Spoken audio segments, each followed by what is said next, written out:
Danes smo se sestali s predstavniki Združenja materialnih oškodovancev okupatorjev druge svetovne vojne, s predstavniki Združenja žrtev okupatorja 1941 do 1945 Kranj, ter s predstavniki Društva izgnancev Slovenije. In smo jim predstavili predlog zakona o povračilu premoženjske škode iz časa druge svetovne vojne. Predlog zakona o povračilu premoženjske vojne škode iz časa druge svetovne vojne, v katerem je Ministrstvo za pravosodje upoštevalo pripombe in predloge organov in drugih društev, katerim je bil osnutek zakona poslan v pregled, je zdaj v medresorskem usklajevanju. Sprejeta je bila ocena, da je treba z zakonom urediti pomembno vprašanje povračila premoženjske vojne škode iz časa druge svetovne vojne. Kot sem že vodoma rekel, to zahteva splošni občutek za pravičnost in za popravo krivic.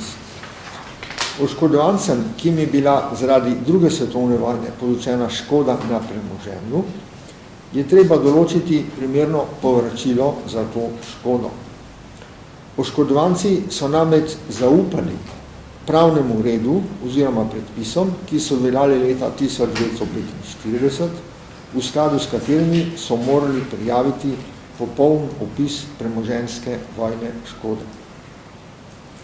Ministrstvo za pravosodje je od meseca aprila 2008, ko je bil pripravljen prvi osnutek predloga zakona o povračilu premoženjske vojne škode, intenzivno nadaljevalo zadevo.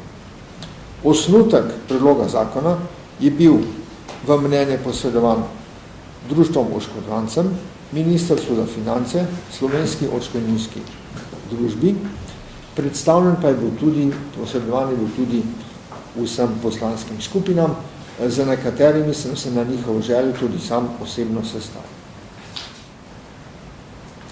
V skladu s predlaganim zakonom, ki je danes pred nami, v skladu s to preditvijo, je oškodovanec fizična oseba, na premoženje katere je bilo v času druge svetovne vojne povzročena premoženjska škoda.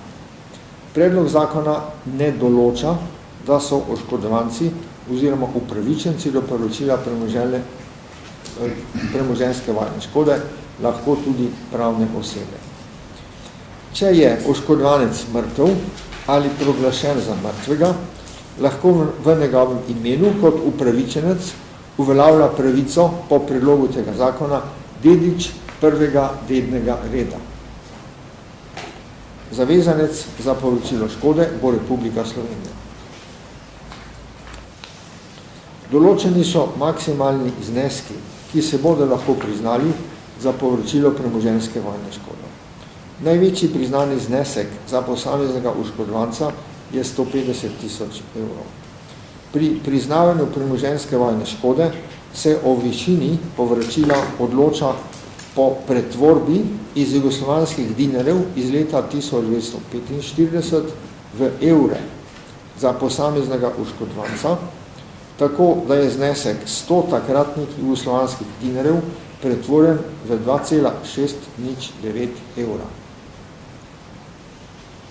Če je oškodovanec že prejel kakršnokoli povračilo ali kakšno drugo odplačilo od druge države ali od Republike Slovenije in je to povračilo obsegalo tudi povrnitev premoženjske vojne škode, priznane po predlogu tega zakona, in je bilo to povračilo priznano v manjšem znesku, kot bi mu bilo priznano na podlagi predloga tega zakona, je oškodovanec upravičen le do povračila razlike.